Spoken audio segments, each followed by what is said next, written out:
So cabochons come in all different shapes and sizes, and the centerpiece of all the rings that we make are those cabochons. And it could be turquoise, it could be onyx, it could be tiger's eye. I've got a lot of really cool material options for you to pick from. The ring could be as simple or as extravagant as you want. It's definitely something that you leave with the day of the workshop. And yeah, kind of, it could be masculine or feminine. I've had multiple different people attend the workshop. In fact, last week we had 2 gentlemen in each of the classes, so that was really fun. What are the defined options? So all the rings have to fit a pre-prescribed set of sort of parts. So there's going to have to always be a ring band. There'll have to be a plate, so that's what the stone will sit on. So it'll be stone, plate, ring band, and then there's a bezel that holds in the stone. And I have already 3 options for you to pick from for the bezel and 3 options for you to pick from the ring band. And then that back plate is really your opportunity to sort of make whatever you want. It can be just about anything. So wire or silver details, etc. And Brad, no, we are not going to talk more in depth about flux. If you want to talk about flux, then we have to go to the workshop. So I think that it's really only my family pretty much on here. So, oh, there is somebody else was wondering where you're located and where the workshops are offered. I'm in the Midwest. You're doing great, by the way. Oh, thank you. Nikki, thank you for joining. And I think you might be the only person that is not related to me on this Facebook Live. So I really appreciate that. I'm located here in Kansas City. My studio is here, and when we do the workshops in Kansas City, we do them at the studio here.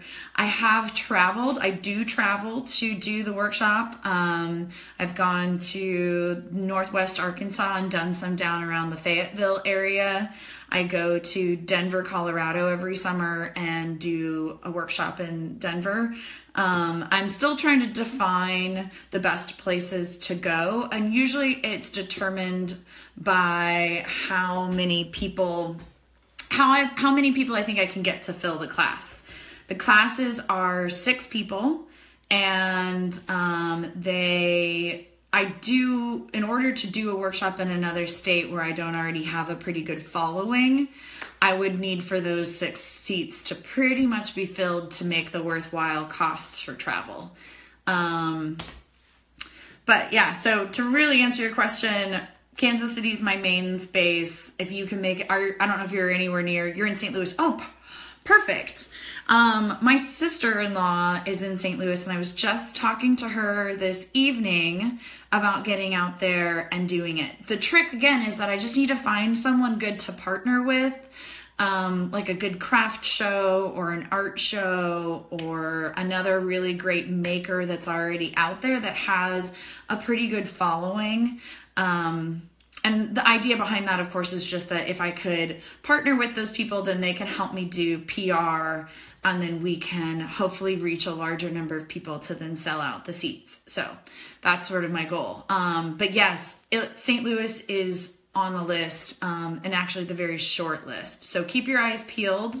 If you want to sign up for my newsletter, there's a little link on my Facebook page for that. I do announce the workshops first in my newsletter, so anyone who is a subscriber to that does get first dibs before we start to do any other PR. So, will we be doing any workshops in Texas? I would love to do a workshop in Texas. Mostly just because I'd have a free place to stay, I feel like. So yeah, Lindy, we would just need to discuss it and figure out what partnerships would be good down there, who would be able to help me with the public relations component of it and help to sort of sell those seats. I guess the other option would be I can always do a private party. So if you can guarantee a class of 6, which would just be, your friends and family, I would definitely come down for something like that. So, and I can pre-sell those tickets, and I've done them just about anywhere. I've done workshops in people's garages, on back patios, in living rooms. So a private party could be held in just about any location. So, and Catherine, I see you're on Class of 6. I'm on it. Yes. Catherine, I see you're on. So I just want to let you know I will be in Denver this summer, and you're not going to be pregnant this time. So hopefully I can get you to come to class. That would be, I would love to see what you come up with.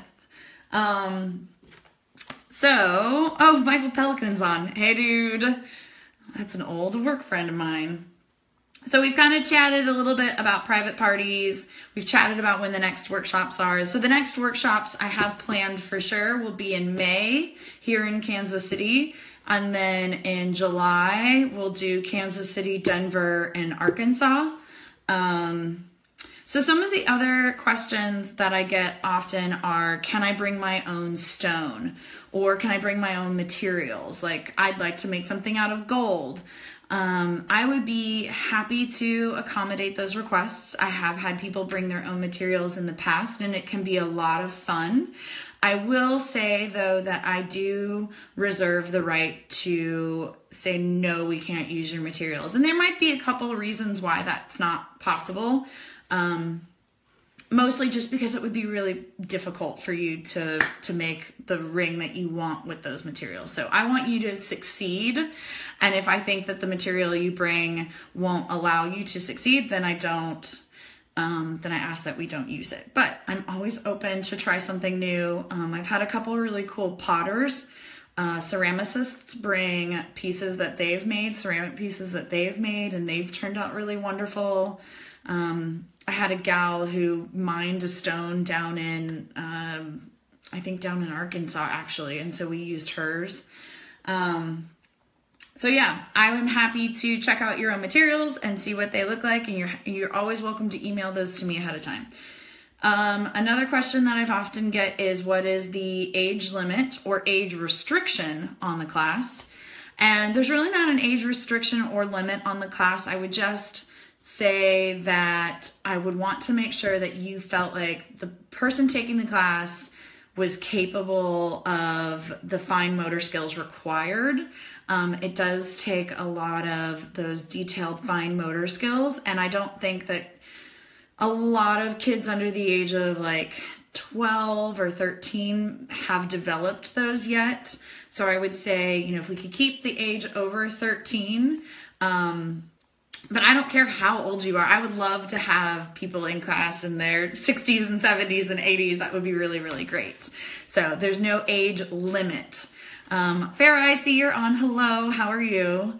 Everyone, if you have any additional questions about the workshop or any other questions for that matter that I might be able to answer for you, please feel free to add them to the comments, and I will get to those. So, the other question I get a lot is waitlist. Because the workshop will often sell out pretty quickly, and it is such limited seating, I've often got asked if there's a wait list available, and I do have a wait list. And in fact, for the people who are in other states, I do try to keep a list of those states so that if I ever do finally get around to making it happen in that particular location, you're the first person I email. I did that not too long ago with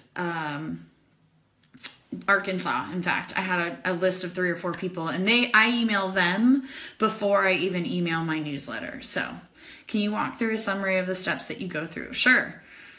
Oh yeah, Farah, you're going to definitely want to come in and schedule some bench time. You'll love it. So Lindy, to answer your question about the steps, it's a 4-hour class, so it's a long class. It's not super short, but I do supply plenty of food and drinks, including adult beverages, which I know you can't have right now, but it does sort of lubricate the class to make it a little bit more fun. The The steps, though, are essentially the very first thing you're going to do is you're going to pick out your stone. Since that's really the centerpiece of the ring, I have a large selection for you to pick from. You'll select what you think you'll want to use, or maybe one or two of them that you think you'll want to use. We'll take those back to your station where you're going to have all of your tools and where you're going to be working from. And you get to start the design process. And throughout the design process, it's me and an assistant. We will walk around the table and make sure that if there are any weird design issues that we're working through those kinks. We're also giving you feedback about what we think might be a good design option, what sorts of things you have available to use. Hello, Heather. Thank you for joining. The next step would be to start cutting out that back plate. So you really get your hands dirty right out the gate. You get to use a jeweler's saw, which I should have had my tools with me. I didn't even think about that. But you get to use a jeweler's saw and you go through the process of hand cutting out from sheet silver the design that you want as the back of your ring. And once you have that cut out, then we start really fine tuning those design elements. If you've got wire or silver balls or stamping, we move through making sure that those all look good. And then we start creating the bezel. So the bezel is the little piece of metal that will go around the stone. So that needs to fit the stone perfectly, and then we solder it together. Once that's all soldered together and the details are fine-tuned, then we solder everything to the back plate. So you're going in with a big hot flame and you're making the solder melt, and it's a whole lot of fun. And after you've got it all soldered together, you do any final cleanup and filing and sanding to make the ring look exactly how you want it. You also at that point are creating the ring band. So I have stock, various different pieces that you can pick from that would make a good band for your ring. And so you'll need to form it into the correct, measure it to the right size and form it to the correct shape.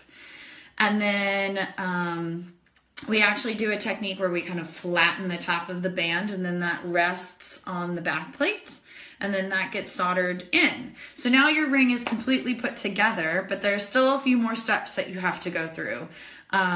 We would then put the ring in a patina process, which will make it blackened and aged. And once we have that done, then you will dry it all off and set your stone. So that's the very last step. But I have to say, once you've got your stone in there, it is super rewarding to see it all completely finished. So it's a lot of techniques and a lot of different steps, which is why it takes 4 hours. But you will get a really great experience of, you'll get to really use some of the traditional metalsmithing techniques that have been taught and used for centuries. And I think really at the end of the day, you'll come through with a complete new respect for what jewelry is or how it's made, and maybe even see, when you start to look at jewelry, you can start to see how somebody else might have made that or what the process was. So anyway, well, I think that's all the questions that have come through, and that is all the questions I had on my little to-do list. So